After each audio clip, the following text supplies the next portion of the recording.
5वां बाब नापाक लोग। फिर खुदावंद ने मूसा से कहा कि बनी इसराइल को हुक्म दे कि वो हर कोढ़ी को और जरियान के मरीज को और जो मुर्दे के सबब से नापाक हो उसको लश्करगाह से बाहर कर दें। ऐसों को खा वो मर्द हों या औरत, तुम निकाल कर उनको लश्करगाह के बाहर रखो, ताकि वो उनकी लश्करगाह को जिसके दरमियान मैं रहता हूं नापाक ना करें। चुनांचे बनी इसराइल ने ऐसा ही किया और उनको निकाल कर लश्करगाह के बाहर रखा। जैसा खुदावंद ने मूसा को हुक्म दिया था वैसा ही बनी इसराइल ने किया। ज्यादती और बेइंसाफी की तलाफी। और खुदावंद ने मूसा से कहा कि बनी इसराइल से कह कि अगर कोई मर्द या औरत खुदावंद की हुक्म अदूली करके कोई ऐसा गुनाह करे जो आदमी करते हैं और कसूरवार हो जाए, तो जो गुनाह उसने किया है वो उसका इकरार करे और अपनी तकसीर के मुआवजे में पूरा दाम और उसमें उसका 5वां हिस्सा और मिलाकर उस शख्स को दे जिसका उसने कसूर किया है। लेकिन अगर उस शख्स का कोई रिश्तेदार ना हो जिसे उस तकसीर का मुआवजा दिया जाए, तो तकसीर का जो मुआवजा खुदावंद को दिया जाए वो काहिन का हो, इलावा कफारे के उस मेंढे के जिससे उसका कफारा दिया जाए। और जितनी मुकद्दस चीजें बनी इसराइल उठाने की कुर्बानी के तौर पर काहिन के पास लाएं, वो उसी की हों, और हर शख्स की मुकद्दस की हुई चीजें उसकी हों, और जो चीज कोई शख्स काहिन को दे वो भी उसी की हो। बीवियों और शक्की शौहरों के मुआमलात। और खुदावंद ने मूसा से कहा कि बनी इसराइल से कह कि अगर किसी की बीवी गुमराह होकर उससे बेवफाई करे और कोई दूसरा आदमी उस औरत के साथ मुबाशरत करे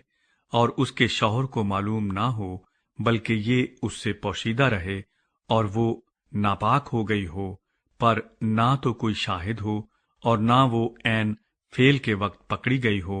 और उसके शौहर के दिल में गैरत आए और वो अपनी बीवी से गैरत खाने लगे हालांकि वो नापाक हुई हो, या उसके शौहर के दिल में गैरत आए और वो अपनी बीवी से गैरत खाने लगे हालांकि वो नापाक नहीं हुई, तो वो शख्स अपनी बीवी को काहिन के पास हाजिर करे और उस औरत के चढ़ावे के लिए एफा के 10वें हिस्से के बराबर जौ का आटा लाए, पर उस पर ना तेल डाले ना लुबान रखे, क्योंकि ये नजर की कुर्बानी गैरत की है, यानी ये यादगारी की नजर की कुर्बानी है जिससे गुनाह याद दिलाया जाता है। तब काहिन उस औरत को नजदीक लाकर खुदावंद के हजूर खड़ी करे और काहिन मिट्टी के एक बासन में मुकद्दस पानी ले और मस्कन के फर्श की गर्द लेकर उस पानी में डाले। फिर काहिन उस औरत को खुदावंद के हजूर खड़ी करके उसके सर के बाल खुलवा दे और यादगारी की नजर की कुर्बानी को, जो गैरत की नजर की कुर्बानी है, उसके हाथों पर धरे।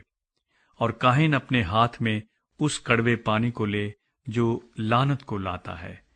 फिर काहिन उस औरत को कसम खिला कर कहे कि अगर किसी शख्स ने तुझसे सोहबत नहीं की है और तू अपने शौहर की होती हुई नापाकी की तरफ मायल नहीं हुई, तो तू इस कड़वे पानी की तासीर से जो लानत लाता है बची रह। लेकिन अगर तू अपने शौहर की होती हुई गुमराह होकर नापाक हो गई है और तेरे शौहर के सिवा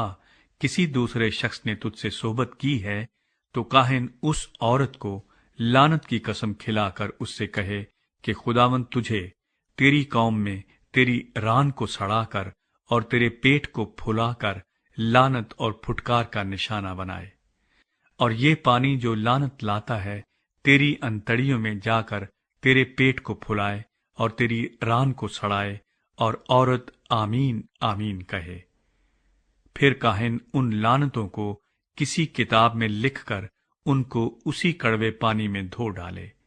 और वो कड़वा पानी जो लानत को लाता है उस औरत को पिलाए। اور وہ پانی جو لعنت کو لاتا ہے اس عورت کے پیٹ میں جا کر کڑوا ہو جائے گا۔ اور کاہن اس عورت کے ہاتھ سے غیرت کی نظر کی قربانی کو لے کر خداوند کے حضور اس کو ہلائے اور اسے مذبح کے پاس لائے۔ پھر کاہن اس نظر کی قربانی میں سے اس کی یادگاری کے طور پر ایک مٹھی لے کر اسے مذبح پر جلائے، بعد اس کے وہ پانی اس عورت کو پلائے۔ اور جب وہ اسے پانی پلا چکے گا تو ایسا ہوگا کہ اگر وہ ناپاک ہوئی اور اس نے اپنے شوہر سے بے وفائی کی تو وہ پانی جو لعنت کو لاتا ہے اس کے پیٹ میں جا کر کڑوا ہو جائے گا، اور اس کا پیٹ پھول جائے گا اور اس کی ران سڑ جائے گی، اور وہ عورت اپنی قوم میں لعنت کا نشانہ بنے گی۔ پر اگر وہ ناپاک نہیں ہوئی بلکہ پاک ہے تو بے الزام ٹھہرے گی اور اس سے اولاد ہوگی۔ غیرت کے بارے میں یہی شرح ہے، خواہ عورت اپنے شوہر کی ہوتی ہوئی گمراہ ہو کر ناپاک ہو جائے یا مرد پر غیرت سوار ہو اور وہ اپنی بیوی سے غیرت کھانے لگے، ایسے حال میں وہ اس عورت کو خداوند کے آگے کھڑی کرے اور کاہن اس پر یہ ساری شریعت عمل میں لائے۔ تب مرد گناہ سے بری ٹھہرے گا اور اس عورت کا گناہ اسی کے سر لگے گا۔